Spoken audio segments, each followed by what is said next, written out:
So yeah, welcome to the Founders Collective, Louise. Thank you So for having happy me. to have you. So obviously you and I got talking on LinkedIn, which is such a powerful form of social media. Obviously reached out to you to see if you'd be up for a nice chat because of your lovely experience and wealth of knowledge across working for a number of premium kind of skincare, hair care, cosmetic brands in such senior marketing positions. So thought, why not have a chinwag with you today and like get to know you personally and kind of tap into a bit more of that kind of mentor role that you find that you actually thoroughly enjoy, you know, by letting people into the great advice that you have, whether it be students. I think a lot of kind of founders, influencers will also find that kind of information valuable. So I wanted to kind of kick into it with getting to know your personal life a little bit, a tiny weeny bit. So kind of just knowing a bit more about your family dynamic and kind of where you grew up, and how life kind of growing up was for you. Okay, great. Well, thank you for having me. I'm really excited to be here. I am Louise. I'm from Wales originally. You'll see my accent come through a little bit more, probably more as I talk today. And I met my now husband back in Wales, and that's where I studied business studies. And then I went on to university in Manchester, and I studied marketing. And I knew quite early on, I was very fortunate to know through studying business that marketing was something I was really interested in. Yeah. So I did marketing management at university, and my husband moved up with me. And I was really fortunate to have a few years there and start my career in Manchester. And from there it's kind of grown, and I moved to London, and I moved personally out to Kent, and I was lucky to live in the countryside during lockdown, which was really lovely because I had the outdoor space and could enjoy the walking, and I had a garden, and I feel incredibly lucky to have that. That was like one of the biggest, I think, things for a lot of people where they don't have any outdoor space to get some fresh air, to just go for walks and get out of the house, because we were all literally chained up. I think we realised how important that was at that time. And I always used to share these stories. I'd sit at my desk in the window looking out over a field, and I could see the lambs. Literally, the lambs were born, and the lambs grew up as sheep, and then they left, and then they came back. And it was those little things you appreciated, which we never appreciated before. So being in the countryside was a blessing. And actually, I'm from the countryside in Wales. So I think that's I was going to ask you. So I was going to say, because you went from Wales, and you went to Manchester, which is like, you know, city, metropolitan city. And then you went to the countryside. So it wasn't like a massive transition for you to go from city to country. Do you know, I love both so much. Like, I'm really pulled in both directions, because I think my heart is the countryside, but I love restaurants. I love socializing. I love being close to stuff. So I think, you know, I initially was in London, moved out to Kent, and then I did come back to London.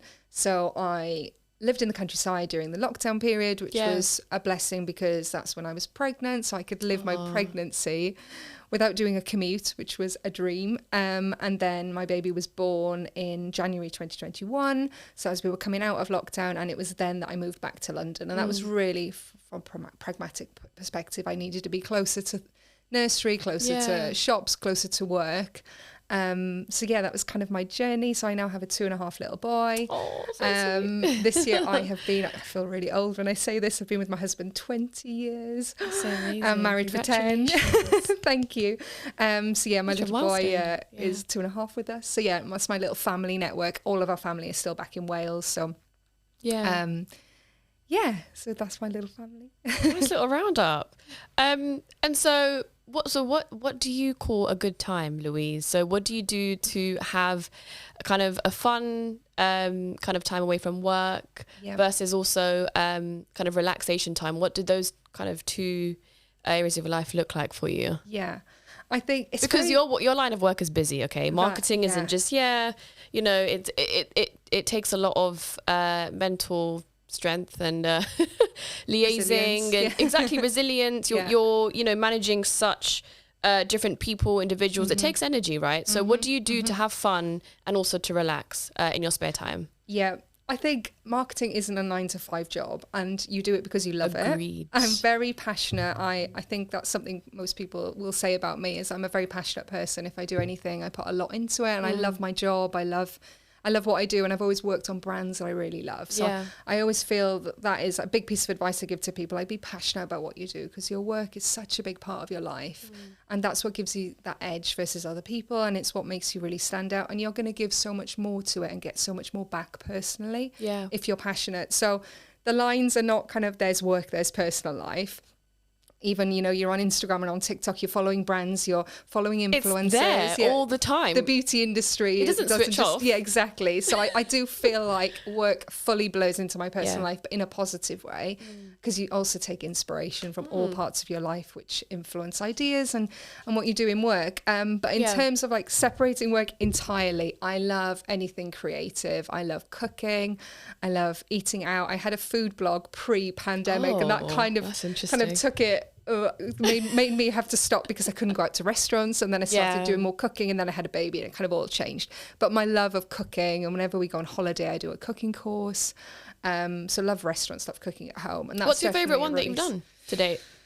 Oh, well, last week... You mentioned you travelled quite a lot, so... Yeah, I've done a lot of travelling. Last week I did a bread ahead pastry making course, which was great, and learnt savoury and sweet. Yeah. I've been to Thailand and I've been to Bali. I am jealous. Stop right there. Yeah, I think it's just great. I'm obsessed with Thai food. It's like one of my favourite cuisines. Yeah, and Bali was the same. I mean, everywhere we go, we try to learn, and then you bring it home, and then you recreate it, and it's creating new memories. And it's sociable, and you need to eat, so you need to do it anyway. So let's make it fun. Yeah. So I love cooking, and my little boy now loves cooking. So he's got a little apron and little chopping board, and he loves to chop. Matching aprons would be sweet, wouldn't it? So yeah, that's a big thing. I mean, it's a cliche. I love wine. I used to live in Kent, which is has become like the epicenter of British wine now. And we used to go to vineyards and do lots of tasting. So I love trying new wine. So you know your wine. I like to try new things. I wouldn't say I'm an expert at all, but I just appreciate trying new things, new foods, and that's why when we go away, I try to try new cuisines. And so you're quite open. Wine. Definitely. And I think that kind of leans into my career as well. I think being open-minded, trying new things, and I encourage other people as you're kind of starting your career as a student to be brave and say yes and do those things and expand your experience as much as possible. I was very fortunate through my studies that I had like contacts, but I got those contacts through just reaching out like you did to me on LinkedIn. Like, don't be afraid to reach out. I get people that just do that to me, and they just want some advice. They want to have a conversation. Some people might want some sort of internship, and you can't always do everything, but I will try my best to go back and help them and give some advice. And I think there's no harm in asking. Be bold, be brave, be even bolder and braver when you're younger, because you can easily get away with it. It gets harder when you're older. And I think it's all about asking yourself before you message someone and you're feeling nervous or whatever the situation will be. It's like, what's the worst that can happen? Exactly. Asking yourself that question will calm you down. Yeah. Because there isn't actually a life kind of ending result that could occur. It's you know, either person will decline, or maybe they'll say maybe next time, or and just be polite, reach out, and there's always something to be had and something to be learnt through that. So be open, take those things on, say yes, reach out. But as I was growing up, I did a lot of work experience, and I think now people expect to be paid for nearly everything that they do, which I think is very fair. We're living in a difficult time, but I did work experience for free, and I worked at my dad's accountants for an Easter holiday. I worked at an ad agency for like a October half term. I did lots of different things at like all those holiday times to try and build that experience and help give me that step forward when I come out of university, and not just having a degree like thousands of other people, trying to have a bit more experience. And so be prepared to put yourself out there and do things for free sometimes, because whilst you're not getting paid, what you're gaining from that is going to give you more to talk about, something for your CV. And I think that's just really, really important. So thinking about those extracurricular stuff beyond the studies. So that kind of helped me also think about what I wanted to do.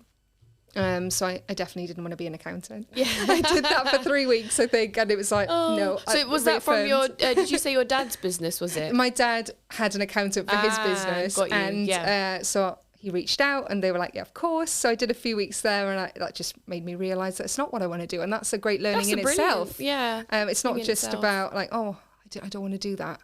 I've learned from that.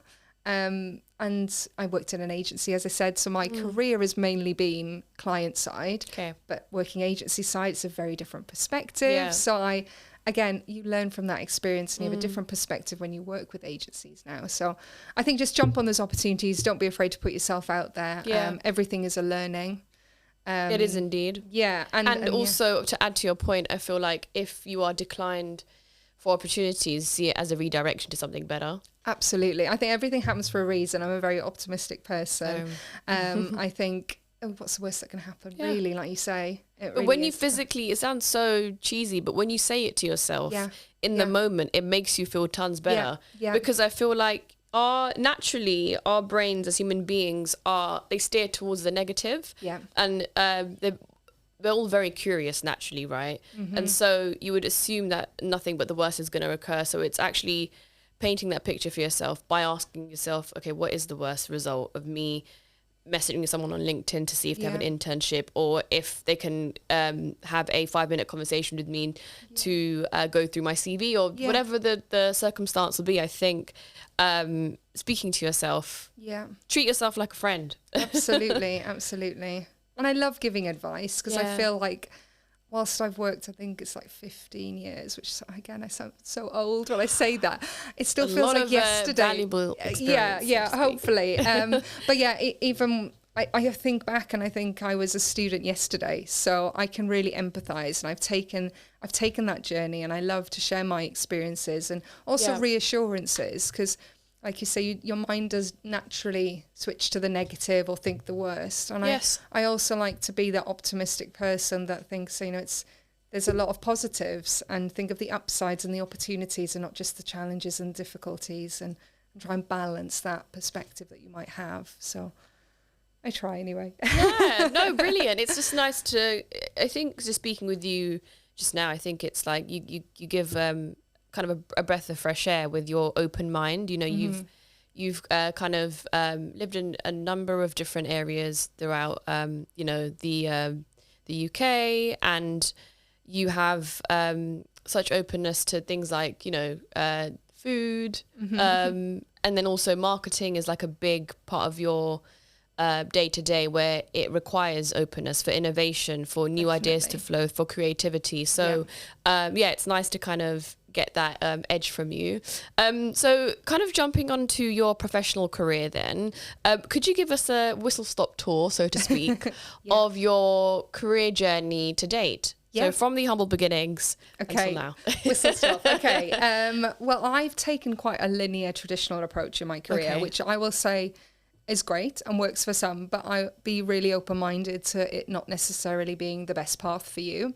And I think in today's world, more and more careers are not taking that path. They can be a lot more, those lateral moves as well as vertical moves, are really important for your progression and for your development. But also, I think there's a book that's like the squiggly career, I think it's called, or something, because basically your career moves can literally take you anywhere, which can help you move in the direction. So be really open-minded. But my journey has been quite traditional. I studied marketing management at university. I did a placement year as part of my studies, which again was really helpful because I had a full year working. That gave me that experience in the industry and gave me a perspective on what I liked and what I didn't like and what I want to do, so that when I left university, I had a little bit more understanding of what that next role would be for me. And then I started as a marketing assistant, and I've very much taken that linear journey to assistant brand manager, senior brand manager, marketing director, and kind of moved on from there. And through that time, I've worked in a couple of different industries. So the big stints in my career have been Reckitt Benckiser, which is a massive FMCG business. Again, like a business that is going to give you such good grounding. I would recommend anybody at a young age to try and get into a business that is sizable, because it's going to give you exposure to lots of different people, lots of different functions. Small businesses are obviously great. It makes you really hands-on, but the big businesses are where you're going to be exposed to a lot of expertise, a lot of a lot of different things, which I think helps build your experience and give you exposure to things you didn't think you would, and potentially could shift your career. Yeah. Because a sizable business as well can allow you to move into things for short times. So you could do a year in one role and then easily move to another, whereas smaller businesses are generally less agile because they're smaller.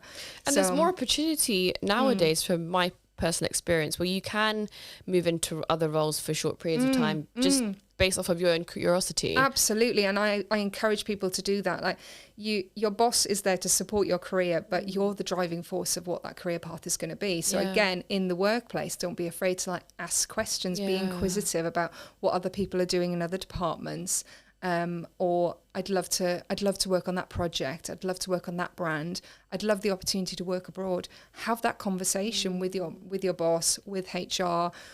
Have a conversation with the person that's doing that role that you'd love to do, and just learn a little bit more, because again, each conversation opens up more learning and understanding, and putting yourself out there is going to keep you top of mind, because ultimately you need to be driving your career forward, and your boss can only really do that if you're really vocal and open and transparent about what that looks like for you as well. I think it's that's a good point you make, because it shouldn't be just a thing where you have like your annual review and stuff like that, and you wait till that point to see what your manager thinks of you, and then let them.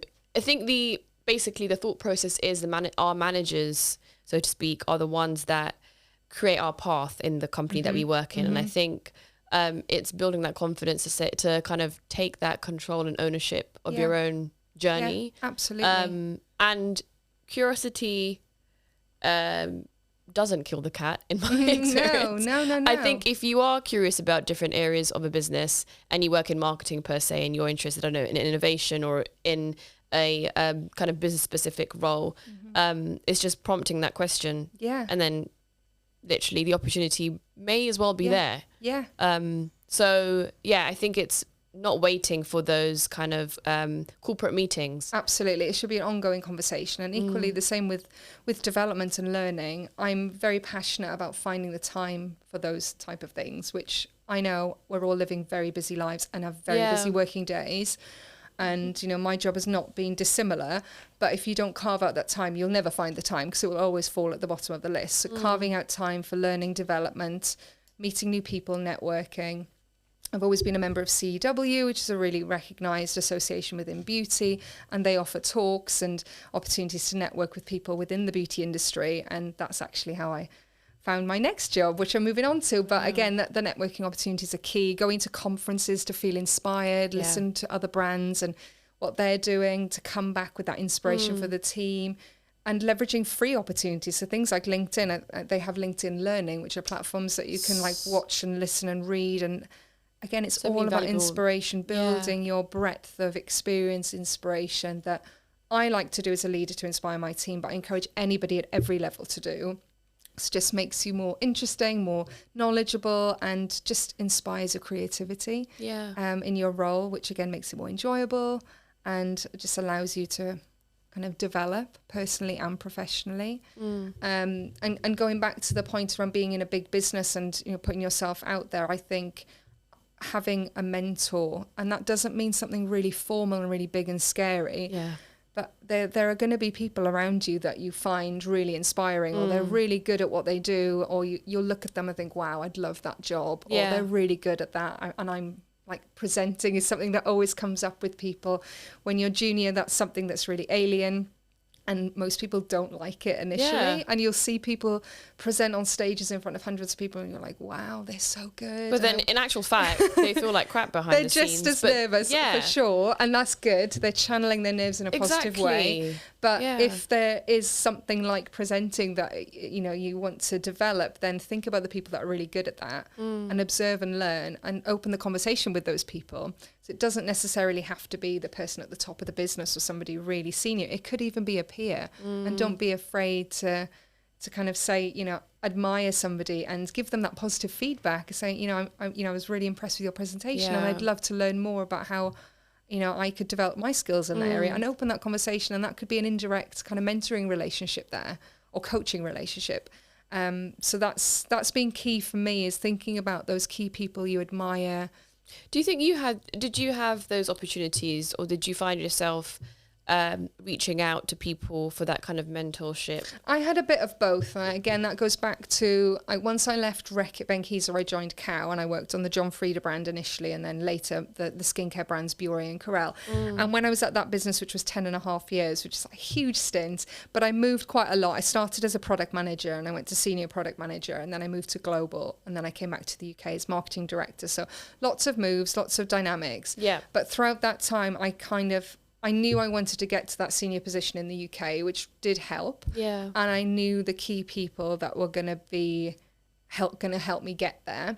And that was obviously the people that were back in the UK business, and senior people that I could admire and look to. And I had some formal mentoring relationships with those people. Okay. But I also, just like I said, there were people that I thought were really good at certain things, and I would build initially just relationships with them and learn and ask questions, and it doesn't make you feel inferior because you're not as good as them, because there'll be things that you're great at. That is one of the thought processes I think a lot of people have before they reach out to someone that they admire is, oh, do I look like I lack, or do I look like I am needy, or like people will love it though. Yeah. And I think again, feedback is a gift, the cliche thing, but it really is. So I think people love to receive feedback, and it can be something as brief as, I really loved your presentation yesterday. I found it really inspiring. And that can spark a conversation, and that will honestly make that person feel really great, because they were, no doubt, they had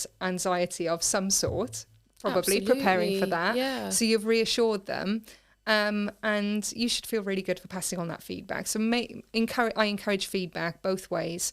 It's a really great learning, and it's sometimes uncomfortable to receive feedback, but that is only how you learn. And I remember when I joined Shiseido, I said to my boss very quickly, the 90-day rule, which there's a famous book, The 90 Days, which when you start a new role or you are promoted into a new role where there's significant change, the 90 days is basically 30 days where you just listen and observe and learn. Then you have 30 days of like asking lots of questions, and you have 30 days of kind of implementing change and ideas and having an impact. And I said within my 90 days, I want 360 feedback. And he said to me, oh, wow, that's really brave. But I've always lived my career with feedback. And with that, you get a lot of positive feedback and the reassurances of what you know you're good at. Yeah, absolutely. You get feedback around things that you're good at that you're like, oh, I didn't realize. That's great to hear that. That's something maybe I can build upon further. And you'll also hear feedback about what you're not so good at and what's developmental. But that also helps you then think about, okay, if that's how I'm perceived, or if that's something I need to work on, how do I address that? And I treat it very much as an opportunity. Yeah. It shouldn't, I mean, it is uncomfortable for sure, but you learn from that. And then I can build that into how I work with certain people, how I work on projects, the projects that I'm going to take on. And my personal development and what I need to maybe give more time to. Yeah. Again, it's just all about learning and progressing forward. So feedback, so important. It's interesting that you mentioning this, particularly around letting people know if they've done well. This is probably a little bit off topic, but love languages are a huge part of human psychology, and particularly words of affirmation. Yeah. Because they make people feel seen. Yeah. And that's when you get all the good hormones flowing, and it just makes you feel amazing, right? So you never know if you have kind of in the example of the presentation situation, if you have a colleague that is kind of nervous, or that they don't like presenting, but then they put on that brave face to present. But it's the initiating that compliment afterwards and letting them know you did a great job. Yeah. And in retrospect, it's the same thing if you have a manager who is quite wordy, so loud, basically loves to tell you feedback on anything that you do. I think that in the same way can touch a person more than anyone will know. So yeah, being vocal is quite key, and the kind of the stuff that you're mentioning around feedback, I think is essential for growth for any individual. Otherwise, you'll carry on doing what you think is right in your head, but you do need a 360 perspective. Otherwise, you don't know if you're going in that right direction. Even if you do know where you want to get to, let's say you want to become the director of marketing, between now and then, you do need prompts to kind of let you know if you are going in that direction. And the only way to do that is to get consistent feedback. And like you say, it does make you feel uncomfortable, because there might be things that you don't realize. Like, oh wow, I didn't realize I'm an R a lot. I don't realize I am, I need to work on my content strategy on socials a bit more. I'm not so confident with copywriting, whatever your job may entail. I'm being marketing specific here and quite random. But it's the feedback allows you to get from A to Z in your world anyway. So, I think that's really important, even if it is just your once kind of per year annual review that you get. I think definitely prompt for more feedback if you can. In the moment, I literally will say, if you've been working towards a big project and you had to then deliver it to a team or leadership, and you'd want that, you will usually get some live feedback, of course. But I would follow up on a personal level with your manager or with somebody that was a key part of that project to say, I'd really love your feedback on how you feel that went and where I could work differently. How could I do things better next time? And that's where, again, you're going to hear the good things and you're going to hear some development areas, because it's all about progression and moving forward. And I always say this to people, that perception is reality. And sometimes we are, in our personal lives as well, we'll say, oh, that wasn't my intention for you to feel like that. And it's the same in work. You'll be doing things and you'll have your own intention and own agenda. But it can be perceived in different ways by other people. So I always think perception is reality, and you can only really learn that perception by asking for feedback, which can be formal, like as an annual process through 360 feedback, fully anonymously, or it can be just having a conversation with someone. I'd really appreciate your perspective on how you feel I did this yesterday, or how you feel this project went. But you need to have those relationships there, of course. And if you're uncomfortable or still quite new to a business, the best way is obviously to go through a formal process via HR and via your manager, and you can just do it anonymously. But hopefully you can have those relationships with people that you can just ask those questions, and it should feel two-way, and they should feel like they can come to you and trust you as well, as trust is so important. That's key. That's what I've learned in my experience. It is key. And being trusted, I think, in the world of marketing, whatever industry you work in, is the most essential thing ever, because that trust between you and, let's say you are in an exec position and you've got kind of a senior manager above you, having that kind of strong trust between you and them allows you to take the reins and, really put all of your creativity and innovative kind of outlook on the campaigns that you work on. And it kind of just sets you free in a way, I think. And then you feel like you own it. I've always felt it's really important that when you achieve something, you can really feel like I did that, or what your role was in that project. I don't think I'm a micromanager. I mean, nobody will admit to being a micromanager, but I've always felt really motivated when I can really own something and say, like, I achieved it. So I really do encourage that with my teams. And that comes from trust, but also like encouraging them to we have that constant dialogue and check in, and I'm there to support and be that person that can remove barriers and give that advice and coaching and have those difficult conversations where needed in the cross-functional teams or above. But it's giving them the trust that if it doesn't work, it's okay, and encouraging them in their teams to think about what are the things that you can let go of, to let the people in their teams just run with. And there's an element of risk, but you kind of weigh that up. There always is, and allowing people to fail, which sounds really negative, but if things don't work, it's fine. Like, we learn from that. It's okay, what did we do? What could we do differently? What were the results, and what could we do differently? And we just take it forward. Like I said, there's an element of risk, so there's going to be a scale. So you're not going to give them hundreds of thousands of pounds to spend, don't worry about it. But in managing that level of risk and allowing people at all levels to have that sense of ownership and trust through you to just go with it. And if it doesn't work, that's fine. What have we learned from that? Next time, maybe that's not the right partner for us. Maybe the timing of that wasn't quite right. Did we need to invest more? And we just take that forward for the next project. But you need the right support culture in a business. I think that's really important. To feel like you can do that. And that you're going to have your manager's support in that instance. So I think that culture is really important. Yeah, absolutely. I think with ownership comes the feeling of being responsible for something. Absolutely. And when you are relied upon by a team, especially when it comes to, if you've got like products and services and marketing campaigns that you're kind of in charge of with KPIs to be met. I think even if there are circumstances, it doesn't go exactly to your marketing plans.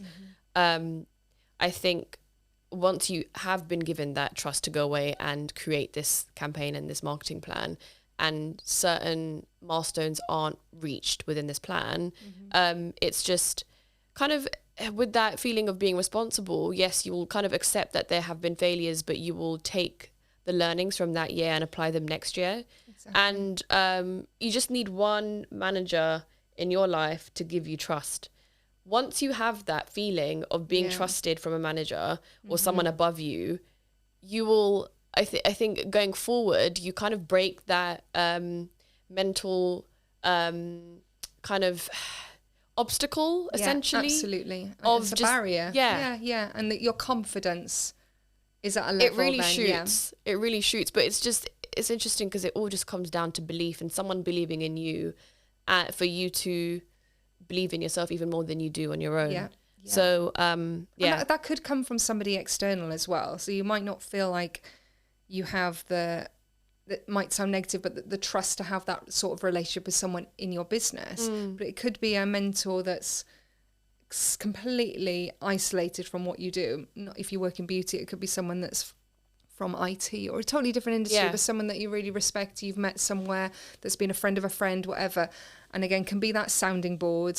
I do feel I am a talker, but I do feel like having a sounding board, and that is usually my husband, but it could be a friend, your mum, we have lots of the sounding boards in our lives. We do, yeah. But it's really key to kind of just be able to talk, be able to share, and that mentor could be somebody that's external that can help build your confidence, as well as, hopefully you'll have a manager that also supports that. But yeah, think of the wider network for that feedback, for that support and confidence building. But yeah, there's been a couple of key people in my career that have really helped me, and I've definitely seeked those opportunities. So when I've wanted to get to work on different projects, I've just asked, or if I've wanted to learn about different things, I've just asked. If there's been a conference that I wanted to really raise my profile and be recognized, I put myself out there. And I remember presenting many years ago at an internal conference that was a really big conference, and I put myself out there, and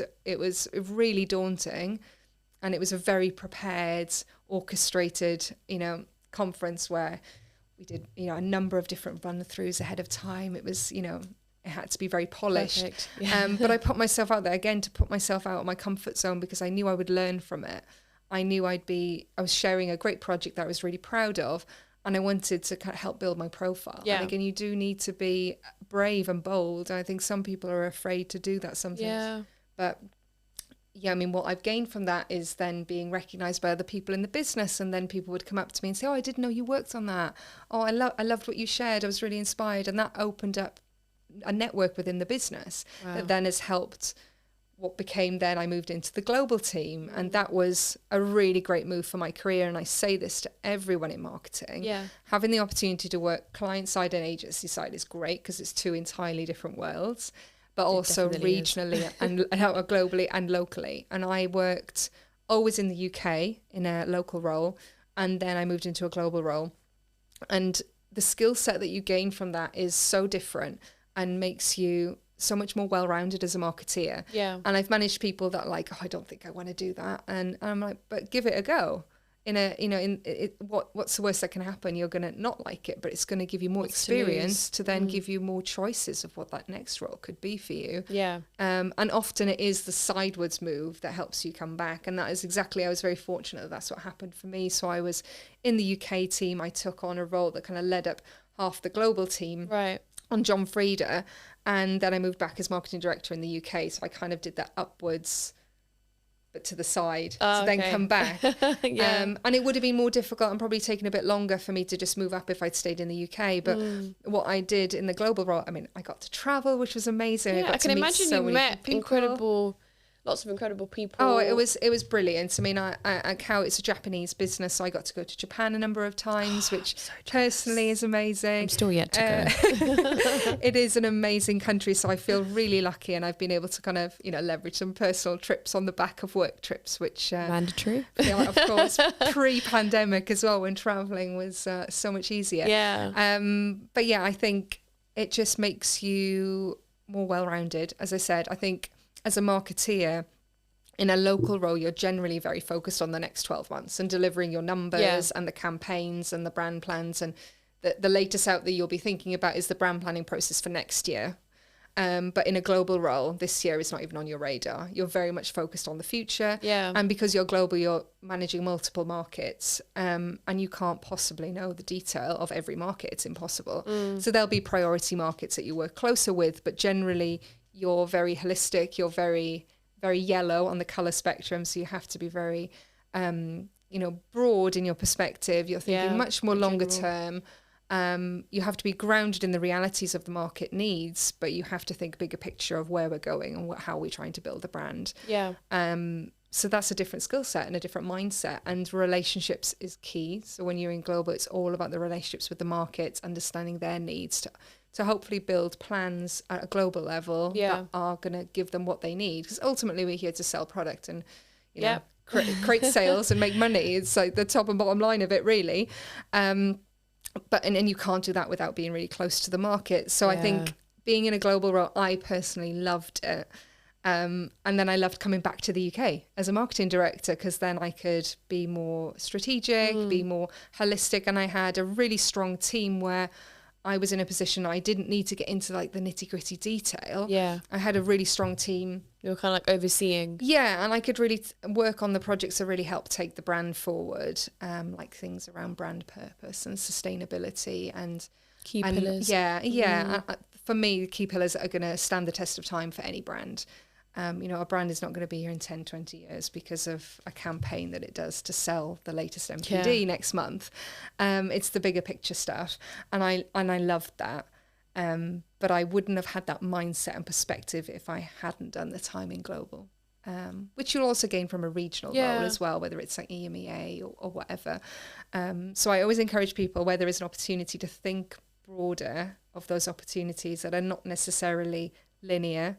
It could be sidewards and not necessarily local if you're in a UK role. Yeah. And that doesn't necessarily mean moving. I mean, and also if you can move, then do it, because I think that's amazing from a life experience point of view. Again, now I've got a family. It's a little bit more complicated to consider doing that. But if you don't have those ties, like, just do it, because again, what's the worst that can happen? What is the worst? You're going to meet new friends. You're going to visit new places. It's going to be a great life experience. It's going to build your CV. And the worst thing is you're not going to like it, and you're going to come back home, and you might have to live with your mum and dad for a little bit to sort yourself out. But that's the worst really that's going to happen. So absolutely. I think do it and learn, jump on those opportunities to just give you more strings to your bow, as I say quite a lot. No, that's a good saying. Considering you've worked as like a global ambassador and also kind of represented the UK for some of these brands that you're mentioning. So in the 15 years, gosh, that's a lot, of working in the industry. Could you share an example of kind of something valuable that someone had mentioned to you on your journey that resonated with you and has stayed with you since and helped you on your professional journey or even personal journey to date? There's been so many things over the years and so many people that have kind of inspired me. Yeah. I think from a personal point of view, my biggest inspiration has been my dad. Yeah. My dad's always run his own business. He's an entrepreneur at heart. I think he's worked for someone like once, like when he came out of college at like 16 or something. My dad's an antique dealer. He's a furniture upholsterer. He's a furniture restorer. He can do anything that's creative and in that realm of the antique world, and incredibly knowledgeable. But he's always been an entrepreneur. He's always worked incredibly hard and quite traditional in the sense, he wanted to earn his own money and do well at what he did, and was passionate about what he did. And I think my passion for what I do came from my dad wanting to work hard. And I think, you all have your own personal motivations, but I've always wanted to impress my dad. That's like been like something for me. And I think it's because I've always respected him so much professionally. Obviously, personally, he's my dad, but professionally really respected what he did and what he's achieved. And growing up, I could see that even when I was a young child, like how hard he worked. It's like a role model for you. Absolutely. He was a role model. So I've always had a good work ethic on the back of that. And I've always felt like, you know, I've got a little boy now, we're all talking about schools and it's all really stressful because you're thinking about, you know, when do I apply? They've got to be in the best school. And of course we want our kids to be in the best school. But I do think if you've got the right mindset, you work hard, you'll do well. Yeah. Wherever you are. Doesn't matter what school you go to, whether it's a private, personally, whether it's a private school, whether it's a state school, whether it's a grammar school, I think upbringing is a big part of it. So having like really supportive family network, my dad always inspired me to work hard, achieve the best you can, strive for the best, always learn, always push forward. So that's been the biggest thing. And then I think from a piece of advice in the work industry, I said it earlier, perception is reality. I think that for me was like a really aha learning. And that could be the difference between just being recognised and falling into the background, or just not progressing in the way that you'd want to. So just really learning and being self-aware. Self-awareness is so important. There's so many blind spots that you'll have, and that's totally normal. There are things that you'll know you're not good at, but there'll be blind spots as well that you can really work on. And by working on those will open doors of opportunity. And I do think perception is reality, and understanding the perception of what the leaders in the business, your peers think, your team. You can learn so much more about yourself and just, and better yourself and learn more and help you progress. But ultimately, you've just got to like love what you do. I think being passionate is so important. Like whenever I interview people, you know, I'm very lucky in the brands I've always worked on. They're brands that a lot of people want to work on. It's easy to get applications, and everyone's got great experience. You get, you know, hundreds and hundreds of great CVs. When you meet people, it's about that passion that they bring. It's that drive, isn't it? Yeah, and that drive, because when you're passionate, you really do go that extra mile. I feel that personally, and when you feel valued, again, you just want to give more. Yeah, naturally. I think it comes to the example that you mentioned before, where it's your day off, but you're going through Instagram, you're scrolling through the competitors, so to speak, right? And then you catch, you know, all these amazing trends, and you're like, oh, actually that could work. You know, let's talk to my team about that on Monday. Let's put that in our plans. Exactly. It's that feeling of my work day doesn't stop at 5 p.m. is it? Yeah. I mean, that is hard when you've got a family life and other work, non-work commitments. But it's a natural instinct, isn't it? But I mean, you're just absorbed in the industry if you love it. Because I love beauty. I love learning about new brands and new products, not just what I work on. I love seeing what influencers are talking about. So you're following influencers, you're going to events, you're going to different things. So I think it's being passionate is really, really important. Oh, that sounds. And love what you do, because life's too short. And again, like when you have a child, you realise this more than ever. Like life is moving so fast. You see them grow up so quick, and then you realise and your life is also moving just as quick. So you want to look back and be proud of what you've achieved and 100%. be happy. And sometimes, you know, moving forward in the traditional sense is not necessarily always the right thing to do. You need to be happy and create a work-life balance, and a balance that works for you. Yeah. And work-life balance is not the same for everybody. And I think it's important that businesses recognise that, and leaders recognise that, and give that flexibility and agility to be able to harness a culture that can work for each individual. Because you'll have people that in your team, it's really important that they go to the gym every morning and that they leave at a certain time to do a certain fitness class. And for me, it's like picking up my little boy from nursery. We all have our own things, and respecting that and creating a culture that allows for that, I think, is really, really important. Yeah.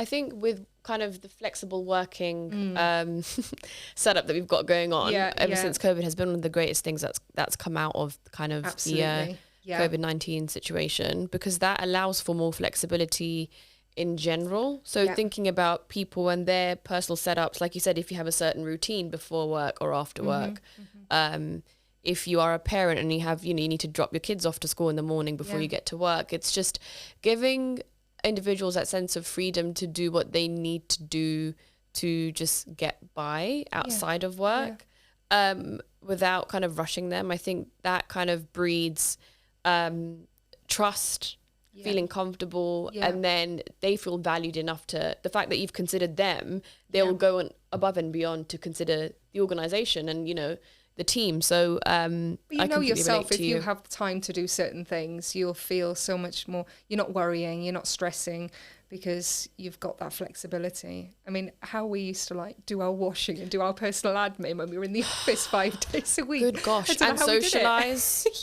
Travelling in and out of work 5 days a week. That feels like a lifetime ago. But do you know what's really scary? There are so many people that have never done that. Yeah, true. You know, people that are coming, people that have studied through that time and they've come out of university and just only ever worked the COVID or post-COVID way. It's virtual way. That's quite scary. But again, you just do it because you have to, as I think I mentioned the other day. And it's the same with when you're a mum, when people say, like, how do you do it? How do you balance everything? Yeah. You do it because you have to, and you just figure out a rhythm. Just go with the flow. We're not always nailing it when people think you're nailing it. And you're always learning and you're just always getting on with it. But yeah, I think the flexibility is so key. And I think a culture in a business just needs to recognise that. There needs to be boundaries and there needs to be, you know, things in place that work for the business, but also just recognising what's really important to the individuals and being flexible. And just, that's what's going to keep them motivated. And then that's what keeps people happy. And then they're going to deliver more and they're going to get more personally and professionally from what they do. It's just win-win, really. Yeah. And then everyone's kind of happy. I'll be honest, I do think it has taken us a very long time to get to this point. Yeah. Just from personal experience, also people that I know in the marketing industry, but also in other industries such as finance, etc. It has taken a while to create that flexible working kind of outlook. Yeah. And I mean, it's nice that we're here and, you know, we're kind of more open-minded now, but it has taken an awful long time, essentially. It has. But then it's also difficult to balance it, because I know companies can struggle with identifying what your company culture is when you've got so many people that are kind of flexible or hybrid working.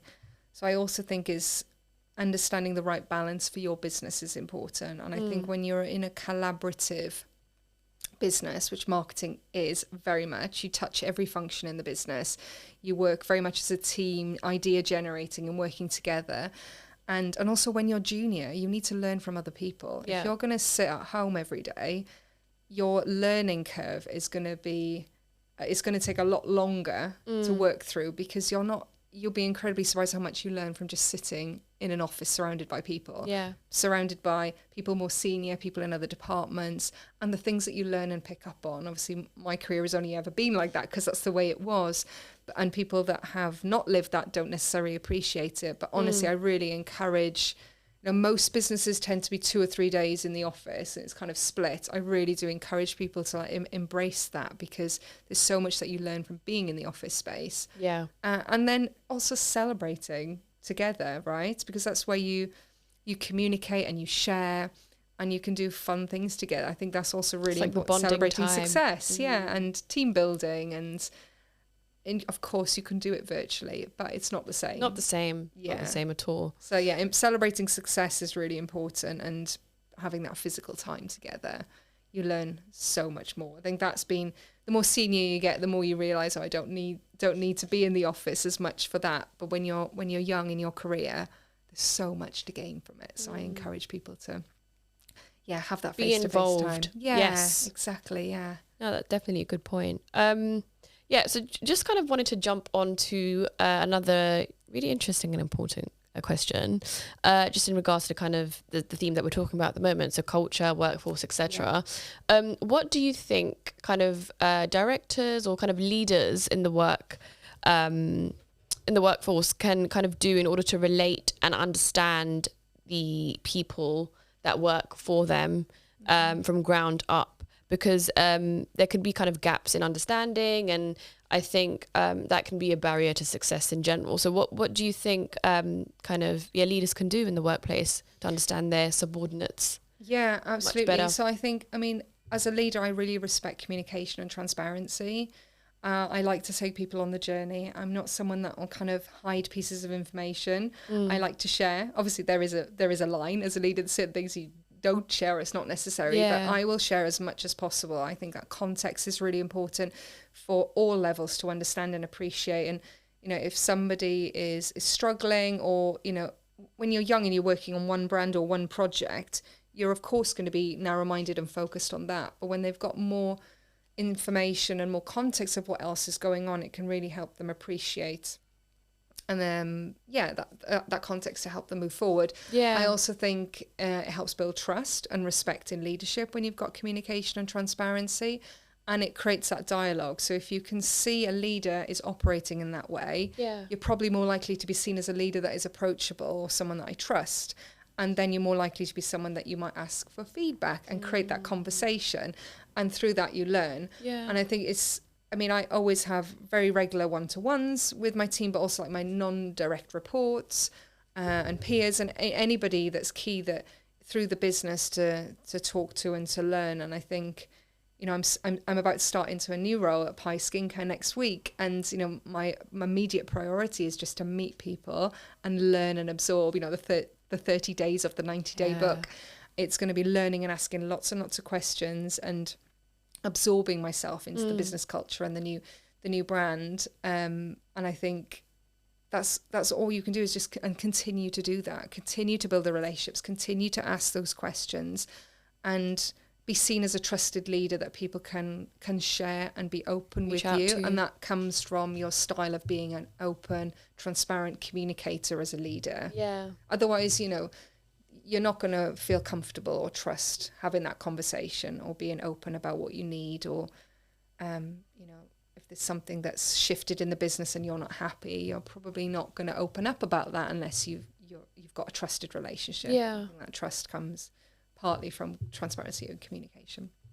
That's quite something that I also agree with. I think as a leader, you're essentially building that reputation for yourself, but also you're creating an image of someone that's kind of easily approachable. And then kind of once that is communicated, I think that's when the subordinates, people in your kind of wider team, feel like they are comfortable with having a conversation with you. And then that initial conversation allows for you guys to connect, whether you are marketing director and it's a marketing executive or marketing assistant, whatever it might be. I think that's just really important. Consistent communication is very much key. And coming together as a team, like I will not only just dedicate time to my direct reports. Like my team is my team, and that's the interns to my direct reports and everyone in between. Everyone's valuable. Having like regular team meetings and time together, whether that's fun stuff or work stuff. And sometimes, you might be very junior and feel like that's not relevant. I will try and involve people as much as possible, even if they're just sitting and listening, because they'll probably learn and they'll input something, and that will help them for the next meeting that they may have or something that they participate in. So I think involving people as much as possible can help them feel valued, because everybody at every level is contributing towards our end goals and our ambitions as a business, and 100% they need to feel valued as group part effort. Of that. Absolutely. Gosh, there's so many. I have tons and tons of questions for you. It's so juicy. I know that coming slowly towards the end of our session, and I'm like, maybe we need to do a round 2 because there's so much to go through. Burnout, right? We work in marketing. We are expected to be we are creative individuals. We're also expected to be consistently creative. How do you deal with burnout, and how would you advise people that kind of feel they get burnout quite consistently, kind of to deal with it? It goes back to resilience and having the right support network around you, and being in a culture that recognizes people's feelings and emotions and not just their professional output. Preach.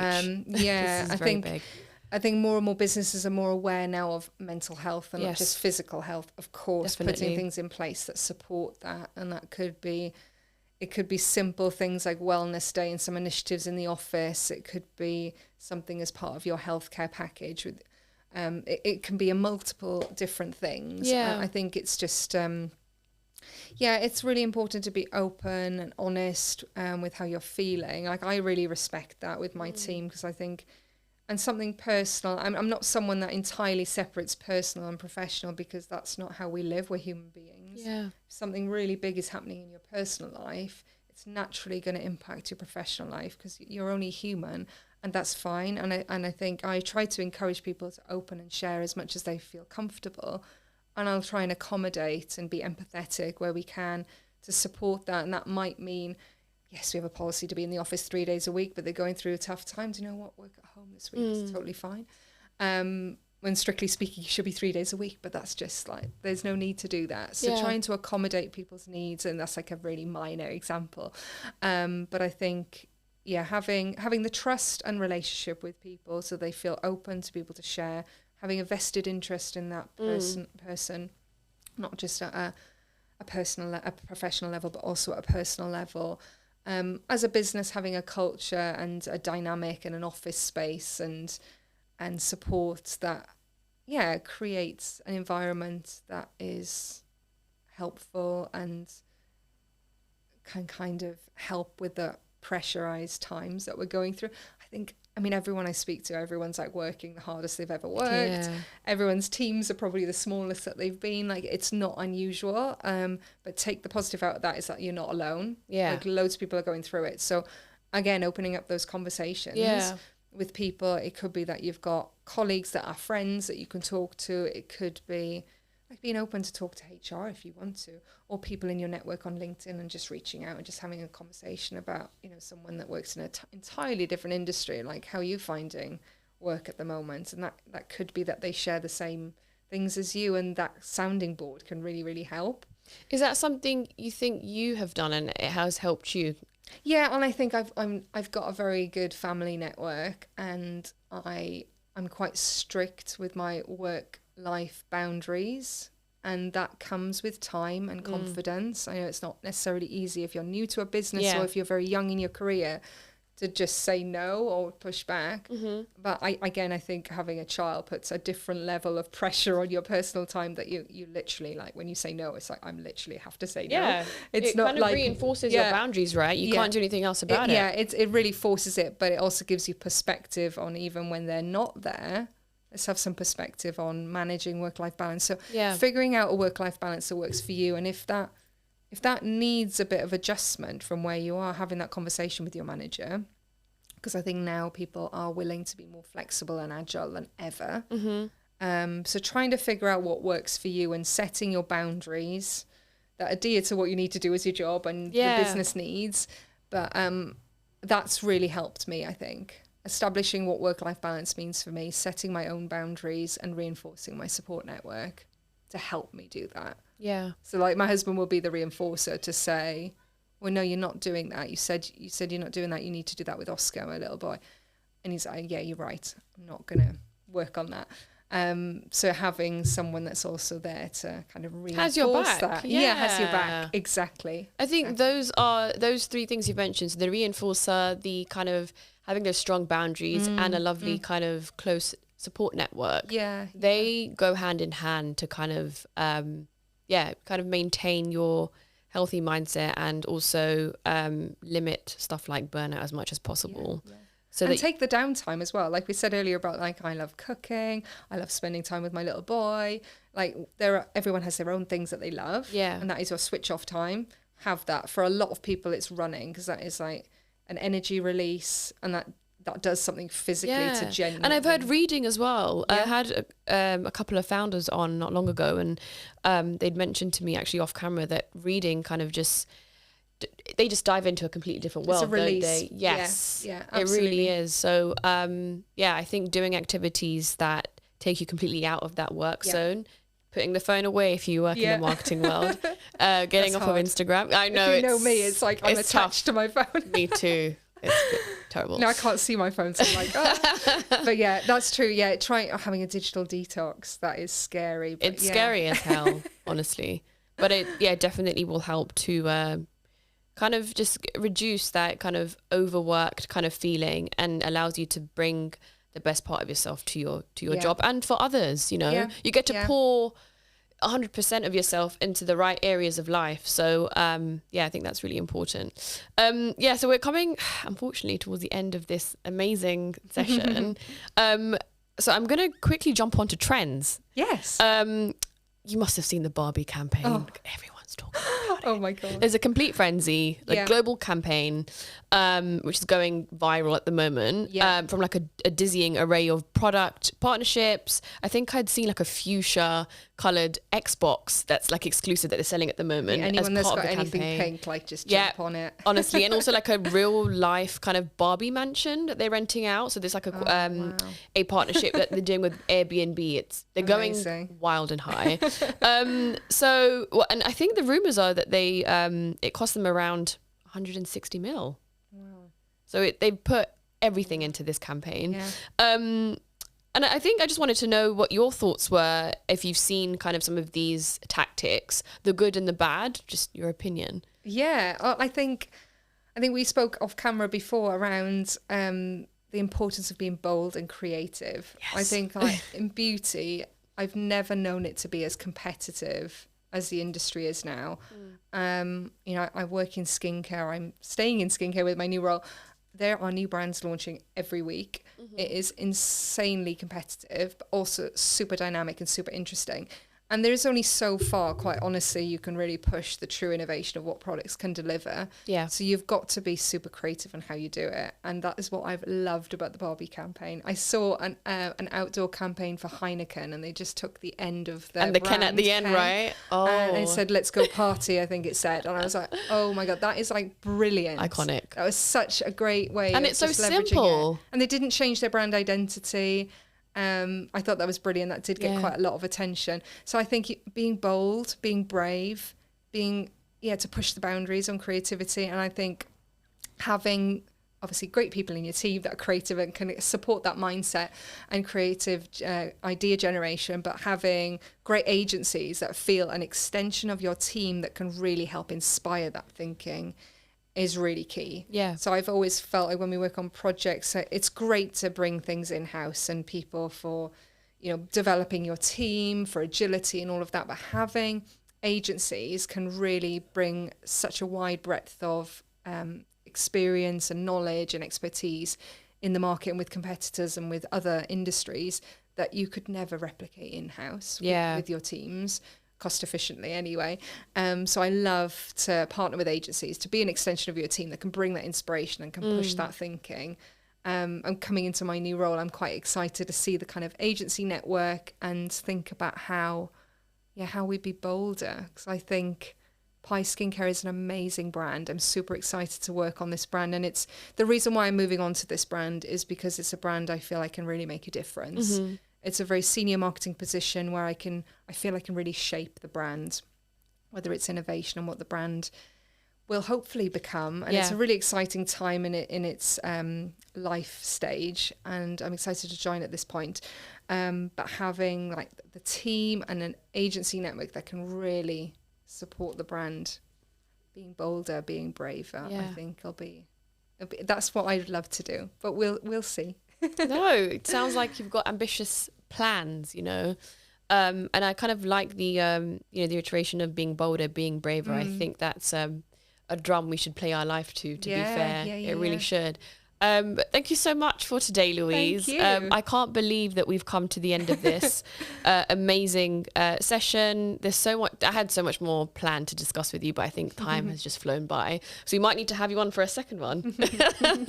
Thank you so much, and look forward to hearing more about your experiences at Pai and kind of what you deliver there. I think it was really touching to have someone that's a leader in the skincare marketing industry. You've had such expansive experience globally, representing the UK, from the ground up. So it's nice to sit down, have this raw chat, and kind of go through loads of different themes. We've covered workforce, the latest Barbie campaign, also kind of touching in on like personality traits in the workforce, leadership, and I think how to become confident and be good at communication, as easy as that sounds. So yeah, really appreciate the knowledge, and I think all those that are watching would also appreciate what we've discussed, as they're all great learning curves for the workplace. So thank you so much for today. Thank you so much.